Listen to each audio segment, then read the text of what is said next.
복잡한 해안선과 독특한 경관을 자랑하는 통영은 한산도 대첩 이후 중요한 군사거점으로 부각되기 시작했습니다.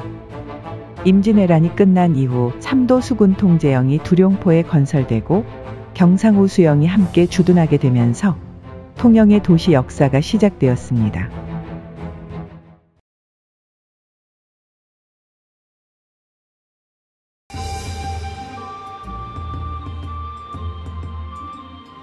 경상우 수영은 1415년 제포에 처음 신설된 이후 지속적으로 본영이 이동하였고 1465년에 이르러 거제도 오화포에 정착하게 되었습니다. 둘레 약 700m로 조성되었던 경상우 수영은 임진왜란이 발발하자 급속도로 와해되기 시작했습니다.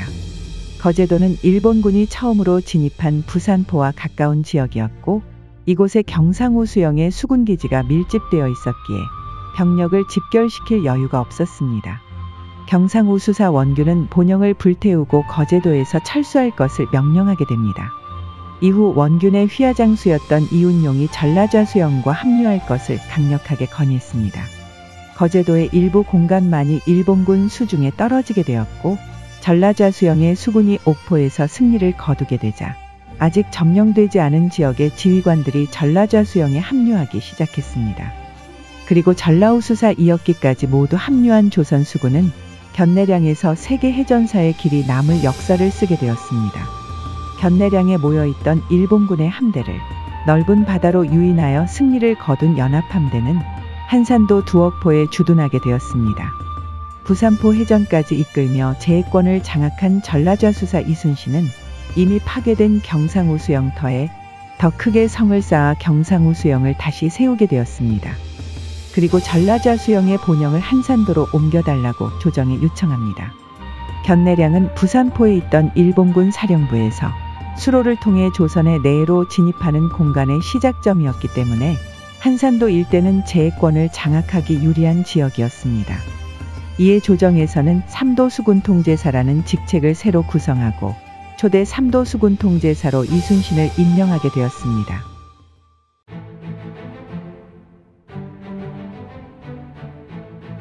이순신은 최초의 삼도 수군 통제영을 한산도 두억포에 건설하게 됩니다. 제승당은 통제사 이순신의 사무실이었던 운주당이 있던 공간이 1700년대 이순신을 기리는 사당으로 건설된 공간이었습니다. 이곳에서 멀지 않은 공간이었던 경상우 수영 또한 삼도 수군 통제영의 사령부로 사용되었습니다. 그러나 거제도 오화포와 한산도 두억포 모두 원균이 삼도 수군 통제사가 되고 칠천량 전투에서 패배하면서 다시 파괴되었습니다. 칠천량 해전에서 패배한 이후 이순신은 다시 삼도 수군 통제사로 부임하였습니다.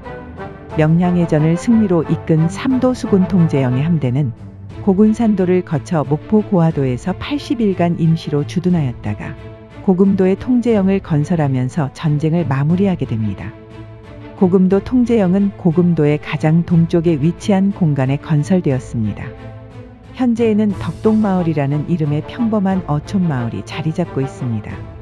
서쪽의 산에 의지한 형태로 동원을 비롯한 여러 관청들이 배치되어 있었고 남쪽에는 객사도 갖춘 큰 규모로 구성되었습니다. 묘당도 이충무공 유적은 원래 섬이었던 공간에 있던 관악묘였습니다. 관악묘는 명나라의 수군도독이었던 진린이 세운 사당으로 삼국지로 유명한 장수인 관우를 숭배하는 사당이었습니다. 노량해전에서 통제사 이순신이 전사하자 관악묘 동쪽에 있는 월송대에 임시 안치하게 되었고 관악묘는 충무공 이순신을 기리는 사당이 되었습니다. 임진왜란 이후 전라좌 수사가 겸직했던 삼도 수군 통제사를 경상좌 수사가 겸직하고 1604년 거제연에 속해 있던 두룡포에 새로운 삼도 수군 통제영을 건설하게 됩니다.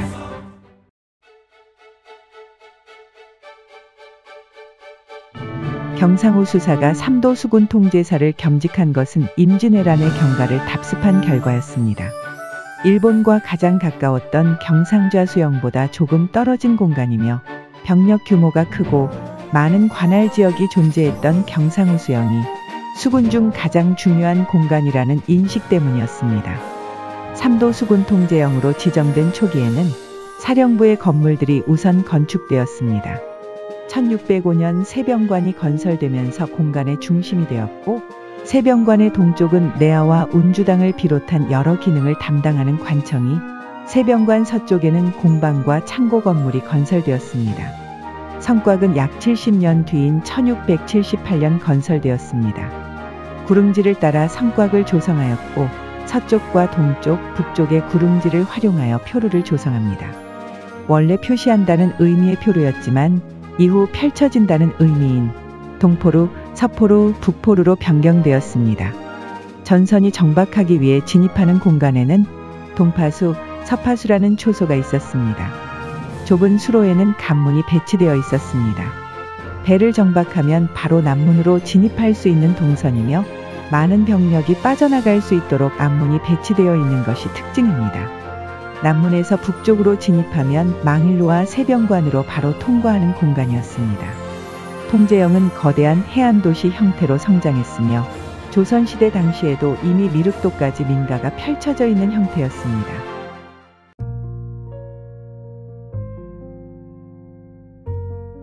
일제강점기에 이르고 도시가 더욱 확장되자 통영의 성곽은 사라지게 됩니다. 성곽이 있던 구릉 지역에는 더욱 많은 민가들이 들어서게 되고, 동포루, 서포루 주변에는 벼랑이라는 의미인 동피랑, 서피랑 마을이 형성되기 시작합니다. 그리고 군사기지였던 공간은 근대적 도시로 자연스럽게 변화하게 됩니다. 1910년대 당시 통영군청은 세병관 남쪽에 건설됩니다. 세병관은 보통학교가 되었고, 운주관은 법원이 들어섰으며, 공방에는 소학교가 들어서면서 사령부의 공간은 자취를 감추게 됩니다. 원래 미륵도는 밀물때 섬이 되고 썰물때 육지가 되는 공간이었습니다. 이곳에는 당포해전 당시 도주하던 일본군이 다리를 만들어 도망쳤다는 창량교라는 이름이 유래되었습니다. 1757년 이곳에 나무다리인 굴량교가 건설되었습니다. 그러나 이후 다리가 자주 붕괴되자 김삼주가 1915년 돌다리로 건설하고 창량교로 이름을 다시 붙이게 되었습니다. 그리고 일제강점기인 1932년 통제영 주변 해안을 매립하여 항만시설과 시가지를 확장하고 창량교가 있던 간석지를 운하 형태로 정비하면서 창량교는 사라지게 됩니다. 대신 일본은 이곳에 동양 최초의 해저터널을 건설하게 되는데, 이곳이 한산도 대첩 당시 도주하던 일본 수군이 수장된 곳이고, 이곳에 충무공 이순신의 한산도 대첩을 기리는 창량묘가 있으며 자신들의 조상들이 사망한 공간 위로 다닐 수 없다고 하여 해저터널을 건설했다는 이야기도 전해지고 있습니다. 해방 이후 이곳에는 이순신의 시호를 딴 이름인 충무교가 다시 건설됩니다.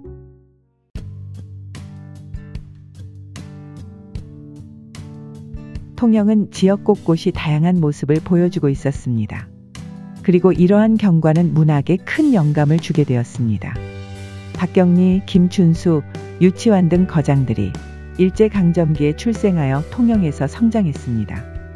그들은 삼도 수군 통제영의 흔적이 남아있던 시기에 출생했고, 도시가 점차 변화하며 허물어진 통제영의 성곽터에서 터전을 일구며 살아가는 민중들을 목격했습니다. 또한 그들은 1930년대 해안선이 매립되며 도시경관이 단조로워지기 이전 풍경들을 직접 보며 성장했고, 다채롭고 아름다운 풍경 속에서 암울한 시대를 살아가던 민중들의 삶을 가까이서 보게 되었습니다. 해방 이후 통영은 지형 특성과 지리적 요인으로 인해 크게 성장하지 못했습니다.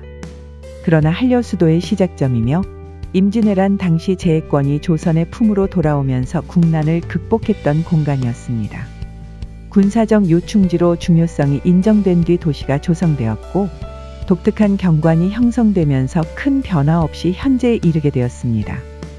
그러나 약 400년 전 국가와 국민을 지켜내려고 했던 의지와 100년 전 문학 거장들의 성장 배경이 되어준 유년 시절의 목격이 있었던 공간이었습니다. 그 기억이 비록 세월이 흐르며 파편적으로 남아있는 공간이지만, 이야기를 연결하려는 다양한 시도와 도전들이 삼도 수군 통제영의 이름을 이어받은 도시의 미래를 만들게 될 것입니다.